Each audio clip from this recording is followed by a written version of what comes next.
Que le dollar en 2014 et 2015 s'était fortement apprécié. 25% d'appréciation du dollar en un an et demi, ça pénalise, ça déséquilibre la croissance mondiale, d'une part à travers les exportations, d'autre part à travers les prix des matières premières qui chutent avec un dollar fort.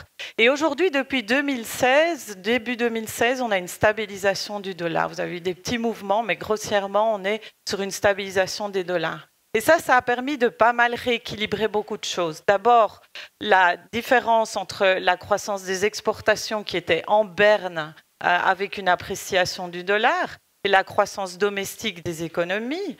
Ensuite, on avait un gros déséquilibre entre les services et la manufacture. Aujourd'hui, la manufacture retrouve des couleurs. Et on avait également un problème du côté des prix des matières premières qui étaient en chute libre. Vous vous rappelez certainement des prix du pétrole qui sont descendus en dessous, proche de 30 $ le baril. Aujourd'hui, cette situation-là s'est stabilisée, les prix du baril se sont redressés, les économies émergentes se redressent également, et ça permet à l'économie de progressivement retrouver un certain équilibre au niveau de son cycle de croissance. Maintenant, ça ne veut pas dire que tout le monde est en équilibre, on va le voir. Est-ce que les épargnants par rapport aux emprunteurs sont réellement en équilibre avec des taux négatifs? Est-ce que les propriétaires et les locataires sont réellement en équilibre? Là, on sait que clairement la situation est différente. Pourquoi elle est différente? Eh bien, parce qu'on garde des taux d'intérêt au niveau de la Suisse notamment, mais de l'Europe également, qui sont encore négatifs. Des taux d'intérêt négatifs au niveau des taux officiels, bien sûr, les taux hypothécaires, vous n'obtenez pas des taux négatifs. Et ça, ce n'est pas une mauvaise volonté de la banque, c'est simplement que la banque obtient des fonds qui ne sont pas à taux négatif, et notamment l'épargne de vous et moi, qui n'est pas taxée avec un taux négatif. Donc, du coup, c'est difficile de transmettre des taux négatifs à un emprunteur et puis de venir auprès de la banque, d'emprunter et en plus de recevoir un intérêt, puisque nous n'avons pas ces taux d'intérêt au niveau de nos financements. Il y a des systèmes qui l'ont. En Danemark et en Suède, ils peuvent avoir des taux négatifs parce qu'ils ont un système qui permet de financer à taux négatif. Ce n'est pas le cas en Suisse. Donc on est dans une situation avec des taux négatifs qui va perdurer. Pourquoi elle va perdurer? Parce que ça a été la solution pour la croissance ces dernières années. Vous avez connu, là, on a beaucoup parlé de guerre des devises, et une solution pour la BNS, c'était d'étendre son bilan, un bilan qui fait 115% de la création de richesse annuelle du pays, c'est quand même énorme. Et on a des taux qui sont négatifs, c'était la seule solution pour stabiliser la devise. Et si vous voyez l'appréciation finalement du franc suisse sur la même période que le dollar qui avait pris 25%, le franc suisse a pris 8%. Il y a quand même une grosse différence. Donc la BNS a quand même réussi à nous aider dans la croissance par sa politique monétaire de taux de change. Donc ça, c'est important, c'est encore anormal, c'est encore déséquilibré. Qu'est-ce qu'il faut pour que ça se rééquilibre, pour qu'on retrouve enfin des taux positifs? Eh bien, il faut de la croissance. C'est essentiellement la principale recette. Lorsque vous avez à nouveau de la croissance du côté européen, du côté suisse, l'Europe pourra redresser, remonter ses taux et la Suisse par la même occasion. Passons du coup à la croissance. Cette croissance, d'où elle revient? Elle est revenue dans un premier temps essentiellement des exportations, c'est ce que montre ce graphe. Je vous rappelle comment on lit ces graphes. Vers le nord, c'est la croissance, l'expansion. Vers le sud, c'est plutôt la contraction.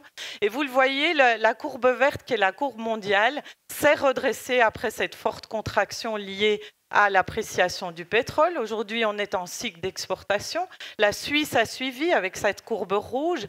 Le seul qui est encore un peu à la traîne, c'est Genève, c'est la Romandie par l'intermédiaire de Genève, où effectivement, on est encore avec une situation des exportations qui est relativement terne. Pourquoi? Parce que 80% des exportations sont liées à l'horlogerie, à la bijouterie et aux pierres précieuses. C'est un cycle qui est un peu différent, qui pour l'instant est largement lié à l'Asie et aux problématiques de politique de corruption. Donc ce cycle-là reprend tranquillement, mais avec un certain retard par rapport au reste des exportations suisses qui sont plus liées à la pharmacie, à la chimie et la pharmacie, qui, elles, se sont bien redressées. Alors pourquoi c'est si important d'initier un cycle de croissance avec les exportations? Eh bien parce qu'une fois que le cycle des exportations reprend, et ce n'est pas typique à la Suisse, c'est aussi le cas de beaucoup de pays, dont les États-Unis, qui sont une économie bien moins ouverte, eh bien une fois que les perspectives d'exportation reprennent, les entreprises ont à nouveau envie d'investir. Et ça, c'est important. On a les premiers signes de retournement au niveau de l'investissement dans la plupart des régions. La courbe suisse ne vous le met pas encore, mais le premier trimestre de l'année est assez bon en termes d'investissement. Or, ce qui est intéressant, c'est que les entreprises suisses, et vous le savez, c'est la clé de leur compétitivité, les entreprises suisses consacrent une part énorme, 44% de leurs investissements, à de la technologie, recherche et développement. Et ça, aujourd'hui, c'est le moteur principal de productivité des économies. Vous avez entendu qu'on est dans un cycle de croissance faible parce que la productivité reste faible, parce que la démographie n'est pas en phase d'une forte croissance. Donc la seule solution pour pouvoir accélérer la croissance, c'est effectivement d'investir en recherche et développement, en productivité. Et le secteur qui doit s'améliorer, qui peut avoir son cycle de croissance de la productivité, ce sont évidemment les services. Les services, on parle de distribution, on parle de finance, on parle de tous ces services liés aux entreprises. Et ça, la digitalisation est probablement, on se dit probablement parce qu'on n'en est pas encore convaincu, un facteur d'accélération de productivité, mais dans lequel il faut investir. Et c'est clair que le retour des investissements des entreprises à ce sujet-là est déterminant. Alors, est-ce que la construction en profite? Vous êtes des acteurs de la construction, des investisseurs dans la construction. Est-ce que la construction, c'est le même schéma que les investissements des entreprises en général? Eh bien, la construction, elle a connu un boom un peu quand on parlait de croissance à 2 vitesses l'an dernier, la construction était déjà dans cette phase-là. Pourquoi? Parce que la construction a une bonne partie, le résidentiel, qui est lié au consommateur, qui lui va bien depuis un peu plus longtemps.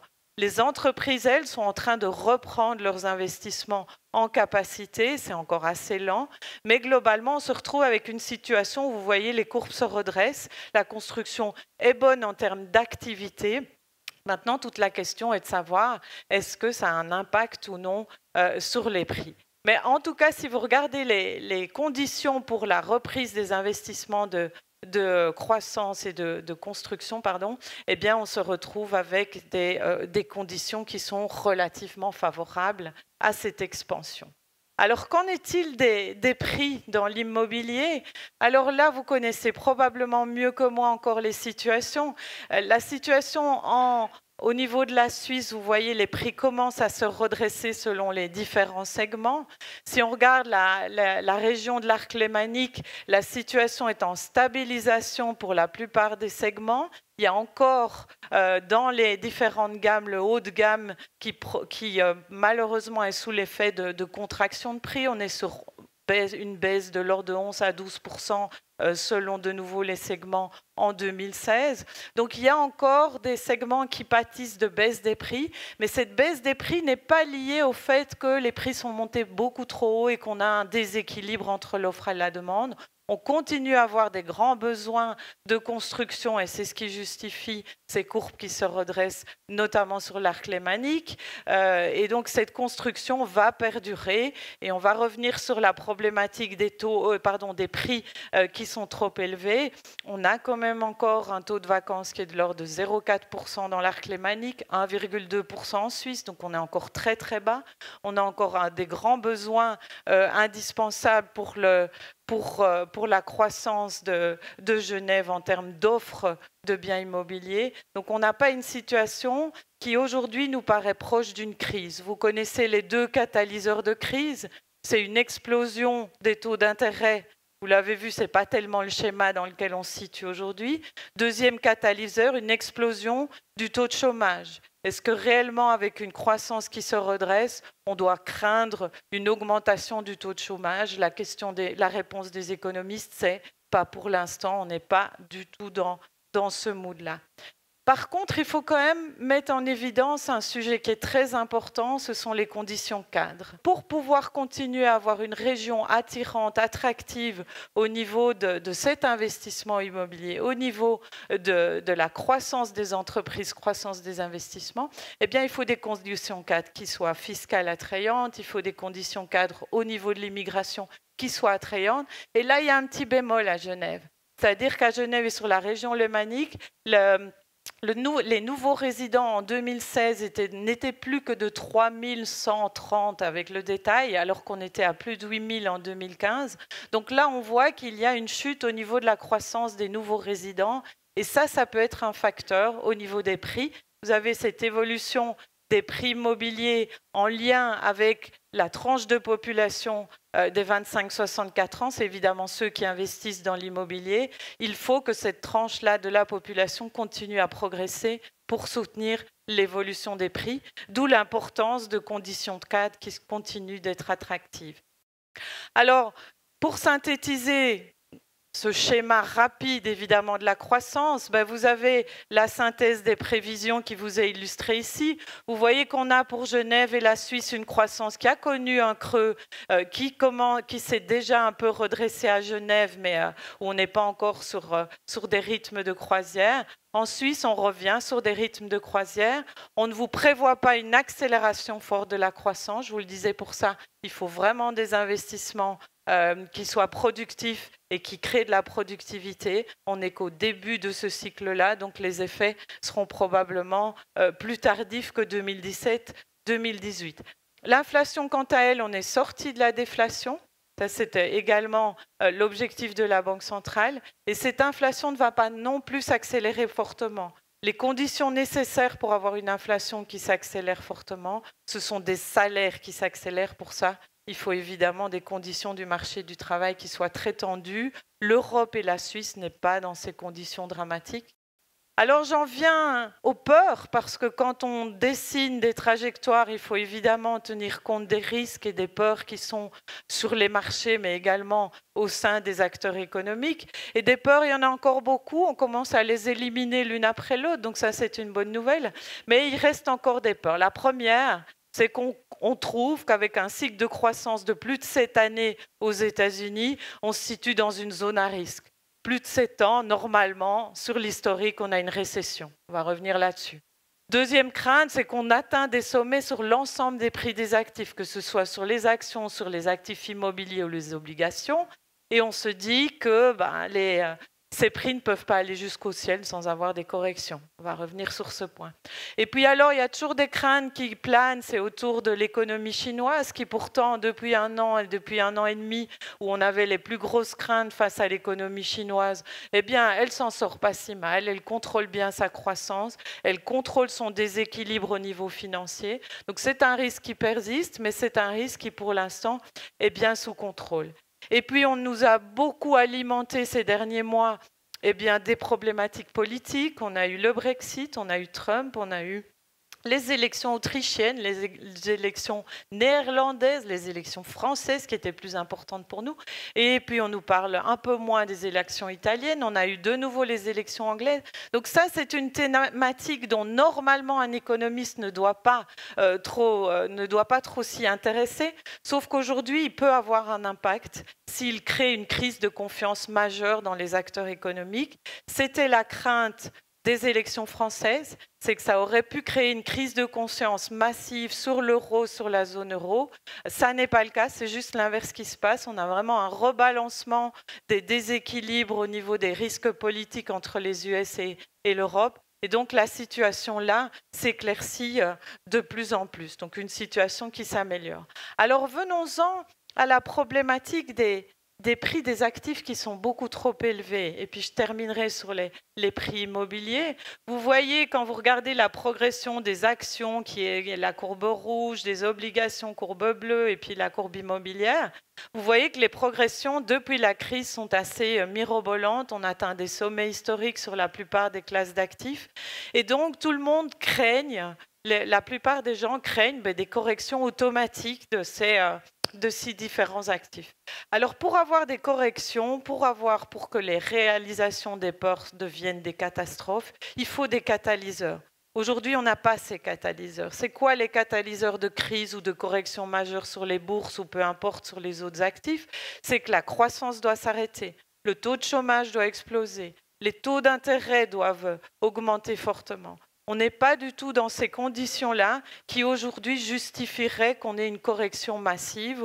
Au contraire, on a des entreprises qui retrouvent une bonne profitabilité au niveau mondial, on a des investissements qui s'orientent bien, et donc aujourd'hui, on ne peut pas justifier une correction.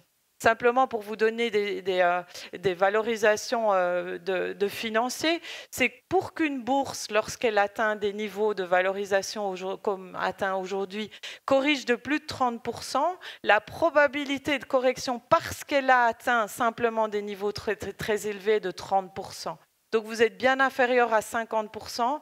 Pas de justification automatique donc d'avoir une correction simplement parce que vous avez atteint des niveaux très élevés.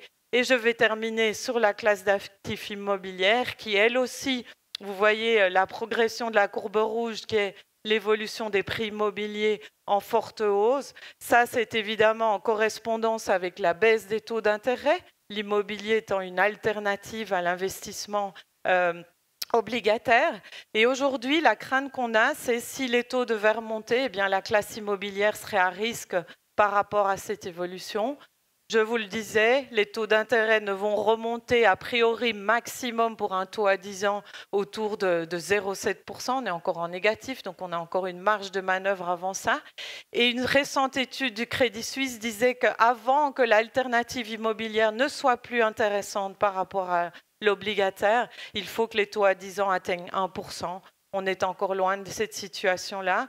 Donc, à nouveau, la conclusion, c'est que ce n'est pas parce qu'on a des peurs face au sommet que ça va se réaliser en catastrophe et en correction majeure. Il faut des catalyseurs. Le catalyseur principal pour l'immobilier n'est pas encore enclenché. Donc, on n'est pas dans une situation qui soit proche de la catastrophe.